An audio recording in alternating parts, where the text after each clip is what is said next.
Graceful, dignified, and soft spoken is how one can describe Mrs. Shuchi Sinha, Principal Gorse International School. As we enter her room, ma'am welcomes us with her usual warm smile and quiet dignity. Good morning, ma'am. Good morning. Namaskar, everyone. Good morning, ma'am. Thank you so much. Ma'am, as we know, you have been involved with the education system for decades now. Do you think in the current scenario, the education system needs to be revamped? Yes, I think I would like to talk in terms of pre-COVID, COVID, and post-COVID. I'd like to divide it in three portions. The pre-COVID, as we all know, depended on the traditional method of teaching and learning, and children were expected to rote learn and remember the points and then reproduce it, and it's a very mechanical kind of a thing. During the COVID, we have discovered a new personality within ourselves as educators, and I think every teacher has gone through a transformation. We have trained ourselves overnight, we have equipped ourselves with all the technology that is there, and we have worked a lot harder than the usual days. So during COVID, I'm talking about, technology has really taken over us and our lives.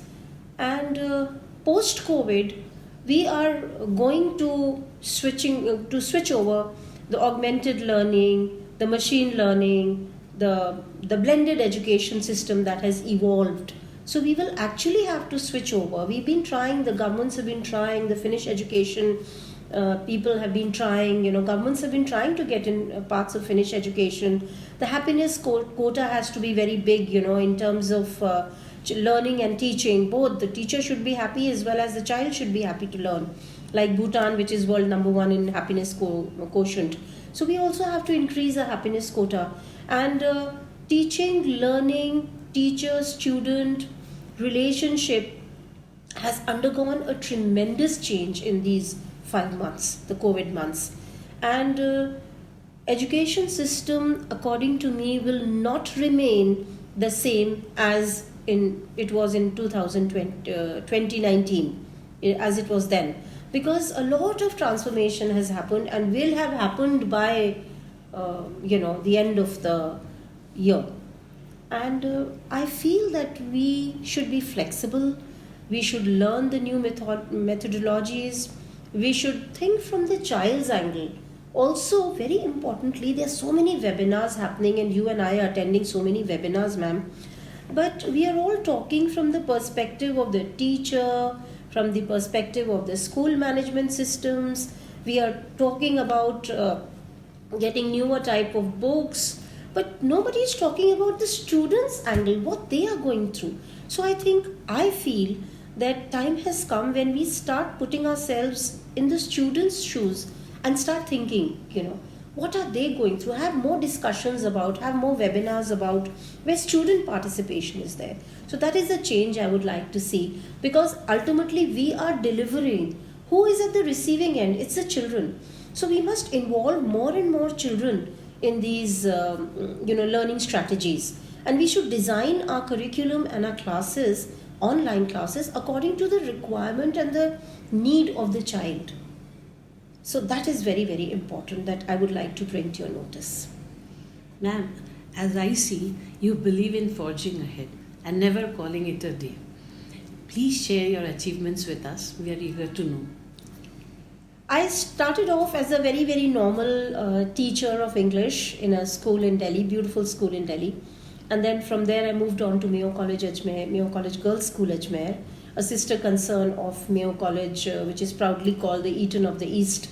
And I was very grateful for the founder principal, Mrs. Jamila Singh, to have groomed me all these years. And I learned a lot of best practices and I absorbed a lot of learning from there. I tried to bring in lots of international programs to Mayo College Girls School, and I brought in Trinity College London and a lot of communication. As a result, lots of debaters and MUNers cropped up, and it was a different perspective to a child's life, being tested by a Hollywood actor or a choreographer or a musician from abroad. And it was a very different type of exposure to children. So, yes, I did bring that change in the school as head of English. And in between, I got a chance to. My husband is a Marine, he traveled as a Marine diplomat and a consultant to Jamaica and Sweden. And as his wife, I had not much to do. So I walked in the UN office one day and I got myself a project. I developed a project for them and for street children and prison inmates, because and also for adult illiterates. And I developed a project as part of Learning for All program of started by UNESCO. And I developed a project called Reading by Radio, because my target audience were young juvenile children living in the Jamaican prisons, and there were adult illiterates, and there were street children. There were hundreds of children on the street who had no school to go to. It's a third world country. So I connected with all the line ministries and all the international organizations, and I was successful in garnering funds for the Jamaican street children, and I developed piloted this project, and I garnered 150,000 US dollars for Jamaican children, illiterates, young illiterates, and I delivered my lesson. I developed content and everything, and hired some people, and we delivered the lessons through radio. It was called Reading by Radio. My project was called Reading by Radio, and children sitting in the prison and on the streets, we had planted big speakers, and they used to attend school, community school kind of thing. I corrected, and yes, so I try my best to, and I'm also very passionate about girl child, and my life's ultimate dream is to start an NGO for girl children all over the country. And especially, I've lived in Rajasthan and I've seen the state of girls. I've been to Assam also, and I've seen the status of the girl child. Whereas other children are attending, even presently, other children are attending classes online, but these girls are going to put the paddy crop in the fields with their mothers and fathers. So my heart goes out to them. So ultimately, my dream is to serve the society, and especially the girl child. Thank you, ma'am. Ma'am, how do you have the patience and the inclination to handle so much? I think you can call it a production defect. That's the way I was born, my mother told me. I was very peace-loving and very peaceful, and even now I prefer peace to an argument. Given a chance, I like to sit across the table and talk to people, and I'm very patient by nature. I think parents and God has to be thanked for this, because they tempered me in such a way, they brought me up in such a way, they groomed me up in such a way that I learned to be on the patient side, that way. And also a lot of good reading, listening to good, beautiful music, whether Western or Indian classical. I'm very fond of music and dance, and I grew up in that culture of educationist with my grandmother, my parents.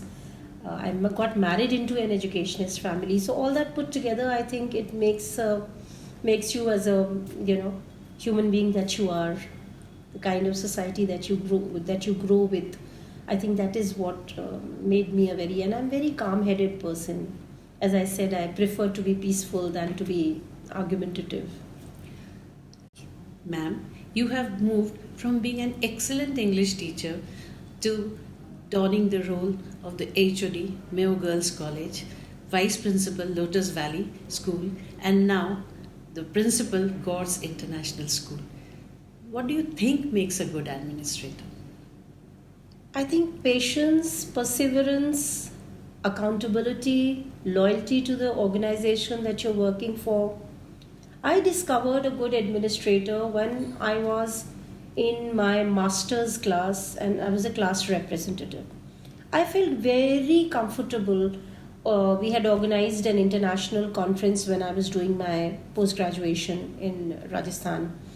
And it was an international conference, and I was made the in charge for organizing everything. So I realized that I have got tremendous PR and organizing skills. And those were not the days when we could just use a mobile. There were no mobile phones then. So I could just talk to people, communicate. So I found myself very strong with my communication skills also. I could convey what I wanted to convey. I could get the work done very smoothly without putting in much effort. And that is the time I realized that yes, I will be a teacher, but in the long run, ultimately, I'll be an administrator. And God gave me enough chances. Ma'am, please share some of your childhood memories as well as your school and college days. Childhood was in Allahabad at my grandmother's, maternal grandmother's place. She was an educationist. She used to work a lot with Mrs. Gandhi, social work. And my mother told me that she also used to work with Mrs. Teji Bachchan, they were in Allahabad, and my grandfather was at the Allahabad University. So they were all friends, There were music conferences and there were beautiful times. We were little kids, but my siblings and I used to go and attend those. And Allahabad had a different culture, a very literary kind of a culture. And Mrs. Mahadevi Verma, Dr. Ramkumar Verma, they were all renowned people who were associated with my grandmother, and my parents also DPhils from Allahabad University. So we grew up in a very refined and beautiful environment, and my childhood was a very secure childhood. And then I did my schooling from Sophia School and Sophia College, Ajmer. I did my BA Honours in English and my post-graduation. So I had a very normal, healthy, beautiful childhood, I would say, with a lot of love, and we had a very secured environment. But at the same time, my parents gave me enough exposure that I became a thinking individual. There was no pressure to do X, Y, Z subject or study this or do that course. When I used to see my other classmates and my other friends around me, there was so much pressure from their parents, which both our parents never forced us to study a particular subject or a particular course, and we were so happy. In fact, I have 4 other siblings. We are total 5 brothers and sisters, but each one of us did their own subjects. We never were forced by any of our adult guardians and parents around us. So that was a very beautiful feeling. When I look at the parents today, I certainly compare that how lucky I was as a child. Ma'am, we all know that you are a voracious reader. Any book that has left an indelible mark on your mind and heart? Yes, since childhood, I have read quite a lot of good literature.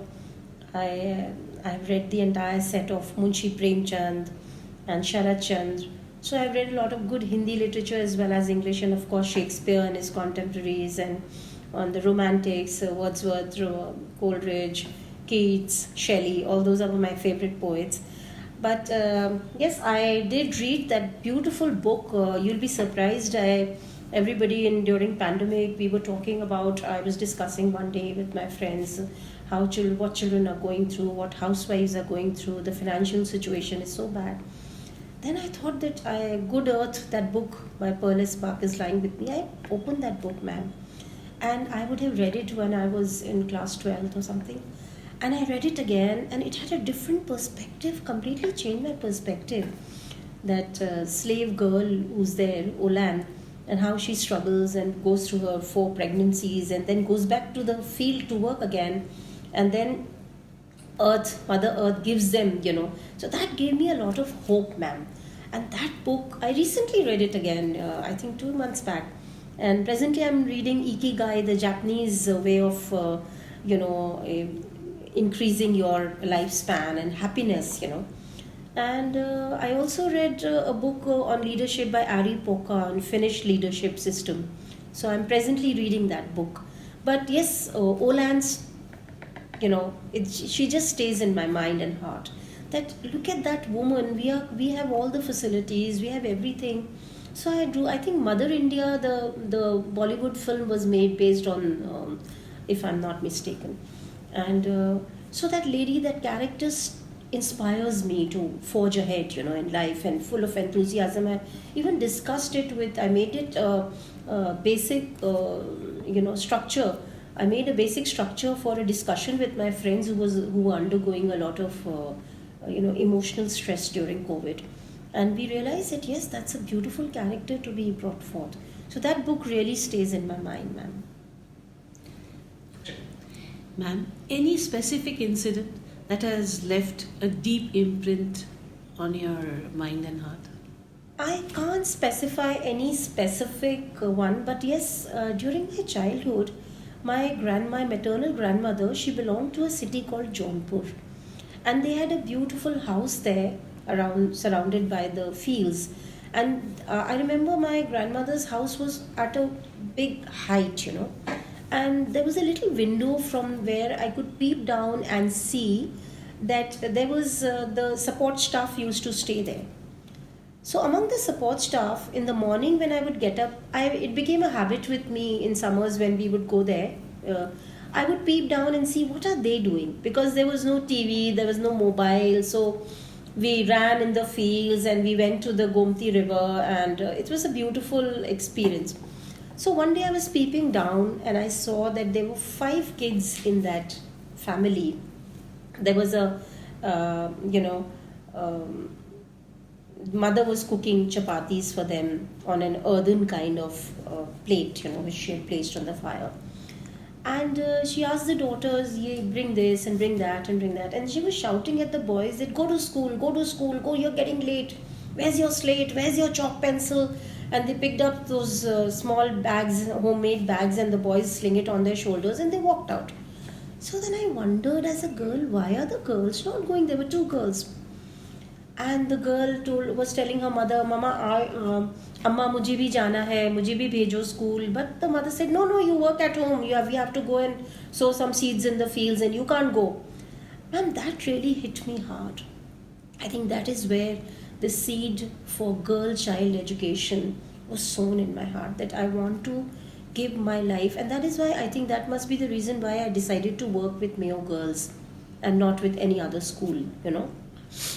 Because my heart goes out to the girl child. At home, you see around yourself in society. Of course, we were brought up in a different kind of environment, and thankfully, my parents were very mature people, and they never treated us, with disparity. But I guess that particular scene, it stays in my mind till date, ma'am.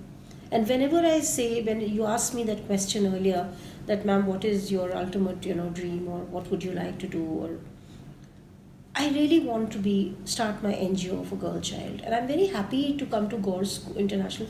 I was a consultant with Amity group of schools also for some time, and they had this beautiful school for girl child, ma'am. I was so attracted every time there was a program, function. I saw those girls performing. And when I'm very lucky and honored to have come to Gore's International School, and I saw that ma'am is so fascinated, director ma'am, Mrs. Manju Gore, she's so fascinated by girl child, and she's got the Beti Bachao, Beti Padhao. So I am going to devote a lot of my time and attention and energy and my contacts to evolve that beautiful school which runs in the evening for the girl children. So I'm very fascinated by that. So that incident is still there, very fresh in my memory, ma'am. As a principal, what are your visions for Gore's International School, ma'am? It's a beautiful school. The school has been handed over to me in a very good shape. The staff are very well read, and children are good. However, I would like to bring in more internationalism and awareness in children about the society. I think every child should be prepared to be a thinking individual. Every child should be ready to serve the society. This is a community school. People, the management is so kind and considerate. These are COVID times, times are bad financially. But I'm seeing the kind consideration that the management has for children. So I would like the children to get the right message that just as you were treated during COVID by your school, similarly, you should treat the society, go and help out in society, be kind and considerate. And I would also like to bring in a lot of international programs, world-class education here.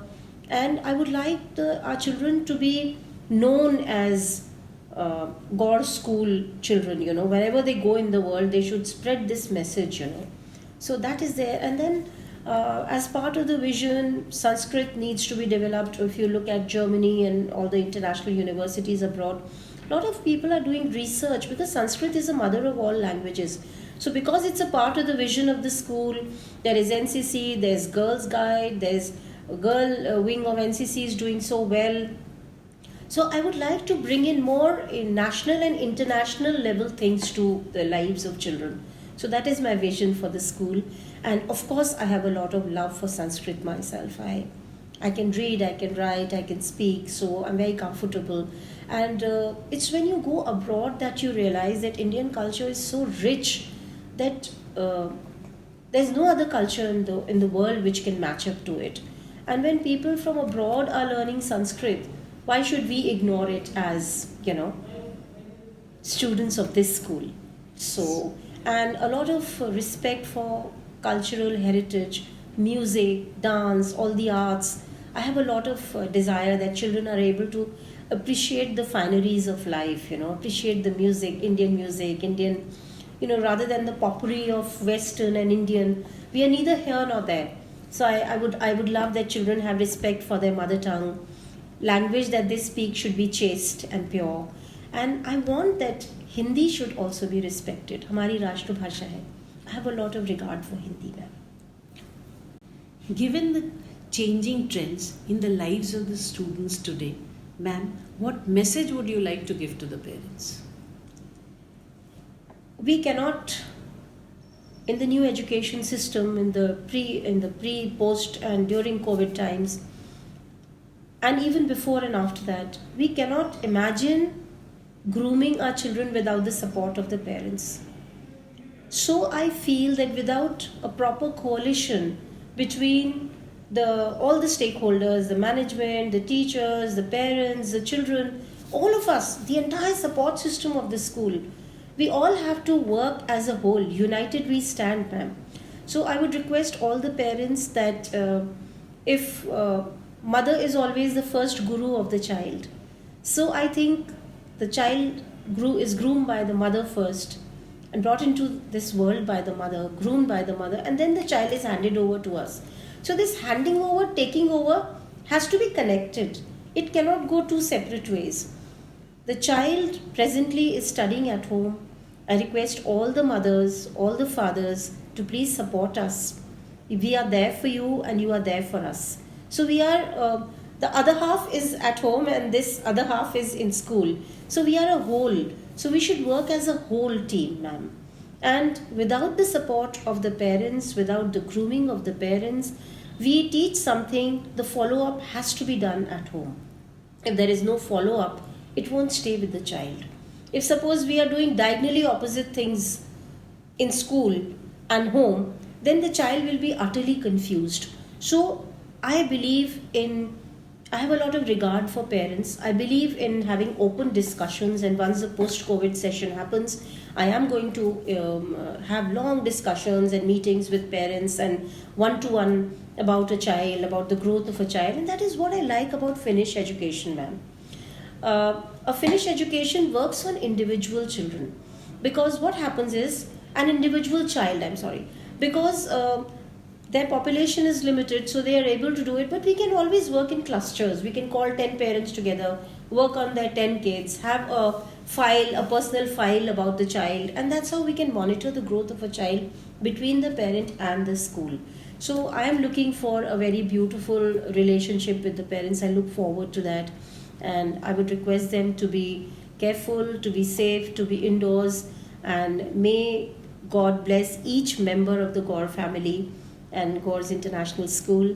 And maybe I'm very hopeful, ma'am. I'm a very positive person, and I know this too will pass and we will all emerge victorious, and Corona will be a defeated soul very soon, and we will all meet in school, and the picture ahead is very rosy for me.